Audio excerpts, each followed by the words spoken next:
Well, happy Friday again. I hope you guys had a great New Year's Eve and that you have a wonderful day, had a wonderful day today as well.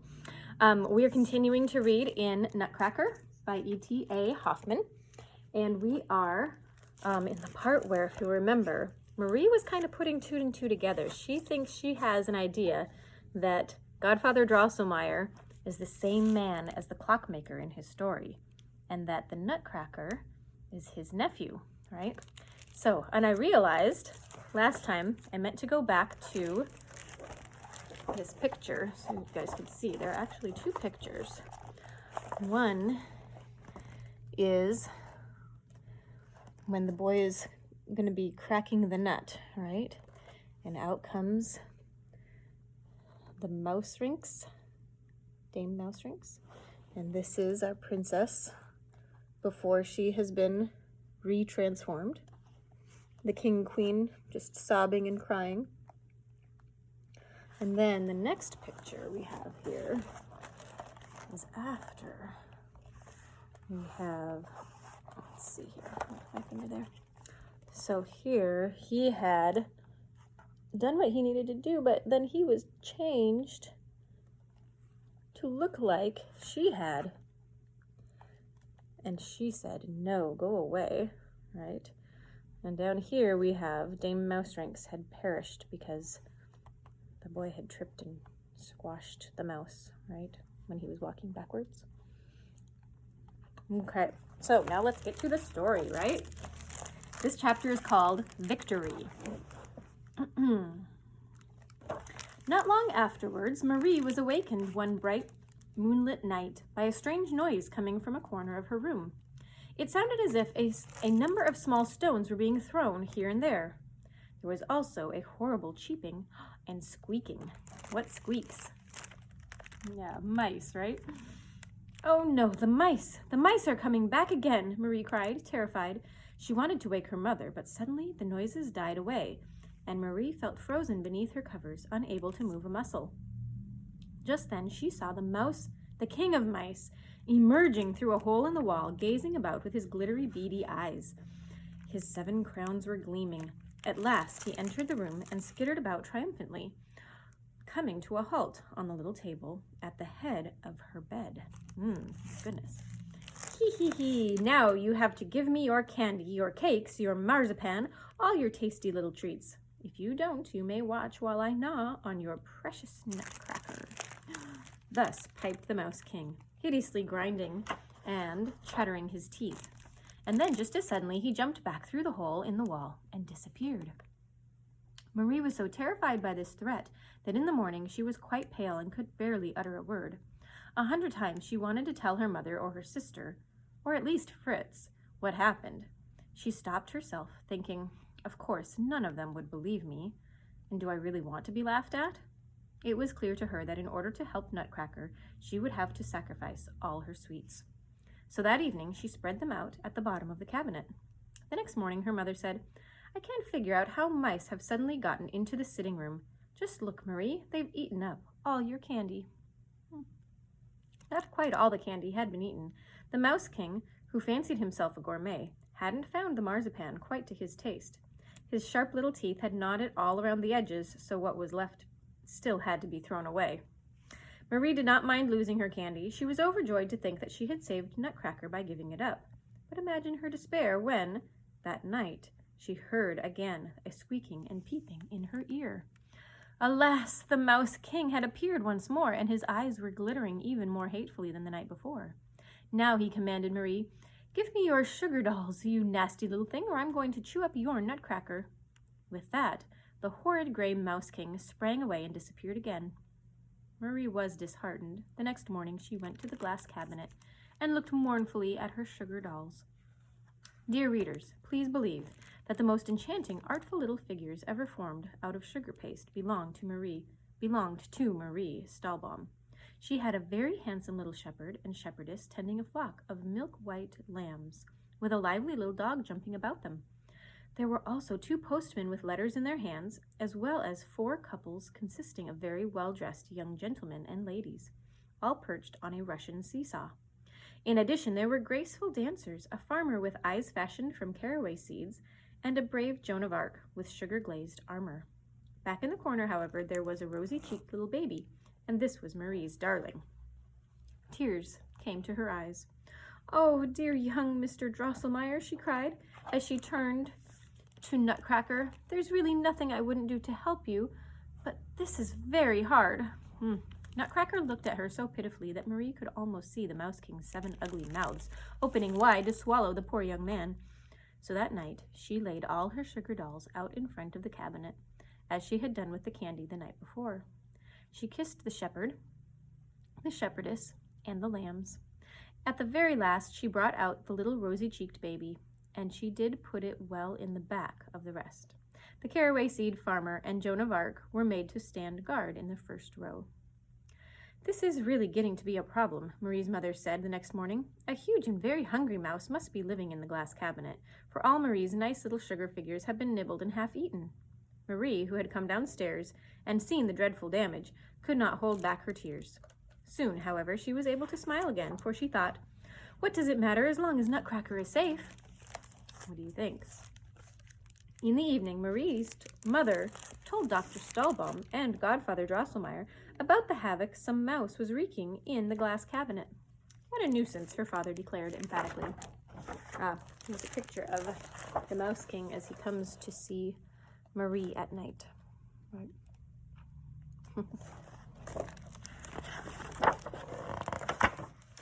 "I have a solution," Fritz broke in. "The baker down the street has a gray cat with a fine straight tail. I'll go and get hold of him. He'll take charge of the situation and bite the mouse's head off, even if it's Dame Mouserings herself, or her son, the king of the mice." "Oh, yes," said his mother, smiling ruefully, "and then he'll jump on the chairs and tables, knock down the cups and glasses, and ruin 1,000 other things besides." "Oh, no, no," answered Fritz. "The baker's cat is beautifully trained. I wish I could maneuver on the edge of the roof the way he does." "We can't have a cat in the house at night," said Louise, who hated cats. "Fritz might be right about trying out a cat," Mama said at last. "Unless we could set a mousetrap instead. Do we have one?" "Godfather Drosselmeyer can make one for us," said Fritz. "He's the one who invented them, you know." Everybody laughed. When Mama checked, she found that they didn't have a trap in the house, but Godfather Drosselmeyer said that he had quite a lot of them, and within the hour he had an excellent mousetrap sent over. Godfather Drosselmeyer's story of the hard nut was still very much on Marie's mind. While the Stahlbaum's cook was browning some fat to use as bait for the traps, Marie shivered and blurted out, "Oh, protect yourself from Dame Mouserings and her family." Fritz took out his sword and said, "No, just let them come. I'll take care of them." As night set in, Godfather Drosselmeyer strung the bits of fat on a fine thread and set the trap gently, gently in the cabinet. Fritz warned, "Watch out, Godfather, and make sure the Mouse King doesn't play a trick on you." How did it go for poor Marie that night? Something as cold as ice went skittering over and around her arm, and then something rough and horrible laid itself on her cheek and cheeped and squeaked in her ear. The evil Mouse King settled finally on her shoulder, oozing a blood-red foam from its 7 mouths. With a chattering and grinding of his teeth, he hissed into Marie's ear, "I stay away from the feast. It's meant to attack the hungriest beast. A trap, I won't be caught. Now, little girl, you must give me your books and your pretty new dress with its buttons and hooks. Do all I say, just as you ought. For if you refuse, Nutcracker you'll lose. I'll bite him and chew him and show him hard use. Hee, peep, peep, squeak." Marie was overwhelmed with grief. She turned pale the next morning when her mother told her, "That disgusting mouse hasn't been caught." Mama thought that Marie was worried about what else the mouse would do to her fancy dolls and tried to reassure her. "Don't you worry, dear. We'll catch the nasty thing yet. If the traps don't help, Fritz will borrow the baker's cat." As soon as Marie was alone in the sitting room, she went to the glass cabinet and sobbed to Nutcracker. "Oh, my dear, good Mr. Drosselmeyer, what can a poor, unlucky little girl do for you? Even if I give that awful king of mice all of my picture books to chew on, and the beautiful new dress that the Christ child gave me at Christmas, too, he's sure to go on asking for more. Soon I won't have anything left, and he'll want to eat me. Oh, what can I do? What can I do?" And as she went on crying, Marie noticed that there was a spot of blood left on Nutcracker's neck from the night of the battle.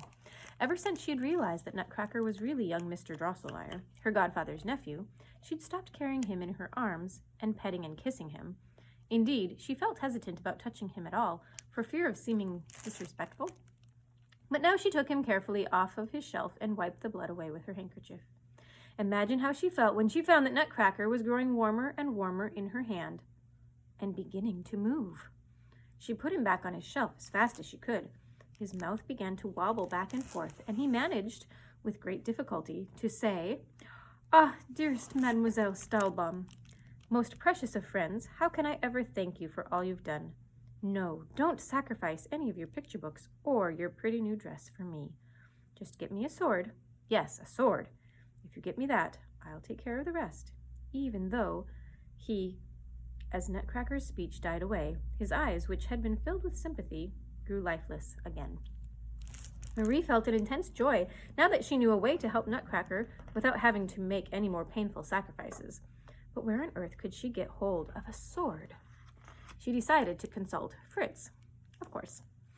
That evening, when their father and mother had gone out and the two children were sitting beside the glass cabinet, she told him what had passed between her and Nutcracker and the Mouse King, and asked him to provide the needed sword. This time her account was so convincing that Fritz truly began to believe it. What concerned him most at first was Marie's description of the shameful way his soldiers had behaved in the great battle. He asked her once more, very seriously, if they really had been so cowardly. When she gave him her word, Fritz went straight to the cabinet, gave his soldiers a most moving speech as if punishment for their abject retreat, solemnly plucked the soldiers' plumes out of their caps one by one, and forbade the buglers to sound the march for a whole year. When he had completed this sorrowful duty, he turned to Marie and said, "As far as the sword is concerned, I believe I can help Nutcracker. I placed an old colonel of the swordsmen on retirement with a pension yesterday, so he won't be needing his saber, which is very sharp." This colonel had been settled with his pension in the back corner of the third shelf. Fritz brought him out and removed his saber, which was still bright and fashioned from shining silver, and buckled it around the waist of Nutcracker. That night, Marie was so anxious she couldn't sleep. Around midnight, she thought she heard strange noises in the sitting room, rustling and clanging, and then, suddenly, there came a shrill "Queek!" "The Mouse King! The Mouse King!" she cried, and jumped out of bed in terror. Everything was silent, but soon there came a gentle tapping at the door of her room, and a soft voice said, "Don't be afraid, dearest Mademoiselle Stahlbaum. I have good news." Marie recognized young Drosselmeyer's voice. She threw on her robe and flung open the door. There stood Nutcracker with his sword, now bloody, in his right hand, and a little wax candle in his left. When he saw Marie, he sank down on one knee and said, "It was you, and only you, dearest lady, who inspired me with knightly courage. You gave my arm the strength to fight the rogue who dared insult you. Now the wicked king of mice lies wounded and writhing in his own blood. Please consent, dear lady, to accept these tokens of victory from the hand of one who is, until death, your true and faithful knight." Here he is, talking to her in the hallway. With his sword, huh? Ooh, do you see this? Could be the mouse's tail. Nutcracker took 7 golden crowns of the Mouse King from his left arm, upon which he had them ringed in sequence. He handed them to Marie, who accepted them with joy. Nutcracker rose and continued, "Oh, my dearly beloved Mademoiselle Stahlbaum, now that I have finally defeated my longtime enemy, I can show you such wonderful things. If you would just be so good as to follow me for a few steps. Oh, do come with me, dearest lady." That is the end of the chapter for today. We will continue on after the weekend on Monday. Have a great weekend, you guys. Bye.